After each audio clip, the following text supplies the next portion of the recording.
अब जो हमें मेंस के हिसाब से तैयारी करनी है, उसमें अपने नोट्स में हमें क्या चीजें ध्यान में रखनी है, ये मैं आपको बता चुकी हूँ। जितने भी ऑफेंसेस हैं, इनका प्रोविजन,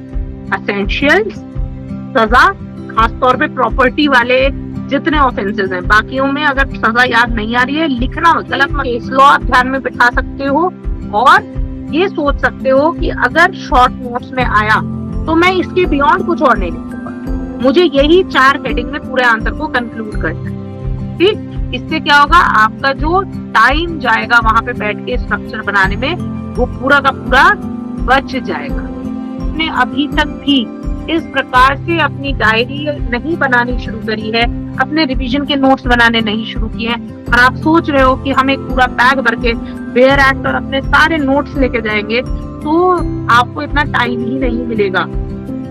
आपके एग्जाम के टाइमिंग्स यूजुअली कैसे होते हैं, सुबह 9 बजे से शुरू होगा exam, correct me if I am wrong, है ना, मैं एग्जैक्टली मैंने अभी देखे नहीं आपके टाइमिंग, आई थिंक सुबह 9 से 12 एक शिफ्ट होगी, है ना, फिर 1 आवर का गैप रहता है करीब, ठीक, फिर लगभग 1 आवर या 1.5 आवर का मान लीजिए, तो 12 से 1 लंच हो गया, तो हम यहाँ मान सकते हैं 1:30 बजे के करीब से फिर से पेपर रख देते हैं वो, है ना, इसी प्रकार से रहता है ना, कुछ 1-1.5 घंटे का यहाँ पे गैप मिलता है बस। तो फर्स्ट डे आपका कौन कौन से पेपर है? फर्स्ट डे आपका पेपर होगा हिंदी और GS, Hindi and English, Hindi and English, ठीक है, तो ये 3 घंटे का हुआ, ये 1.5 घंटे का हुआ, फाइन। फिर आप घर गए, वापस गए, थक भी गए हो थोड़ा सा, गर्मी भी हो रही है, फिर नेक्स्ट डे आपका जीएस होगा फर्स्ट शिफ्ट में, है ना, एंड उसके बाद सेकंड शिफ्ट में 2:30 बजे से शुरू हो जाएगा लॉ पेपर 1, जिसका पार्ट है आपका आईपीसी, मतलब बीएनएस। फिर आपका होगा law paper 2 plus law paper 3,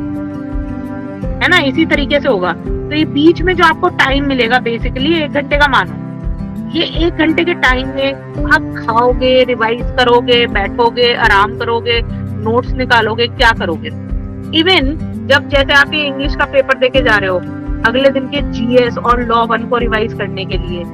कैसे करोगे, नोट से करोगे क्या, उसकी क्या स्ट्रैटेजी, क्या बना के, बैग में किताबें और नोट्स लेके जाने वाले हो, क्या लेके जाने वाले हो सेंटर पे? Short notes ma'am. हाँ, तो उसके लिए हमें क्या करना है, अपनी एक छोटी सी फाइल या हैंडी फाइल्स टाइप तैयार कर लीजिए, फाइल, बुकलेट में, ठीक है। तो ये जैसे नोटपैड है आपका, तो इससे आपने बस अपना सब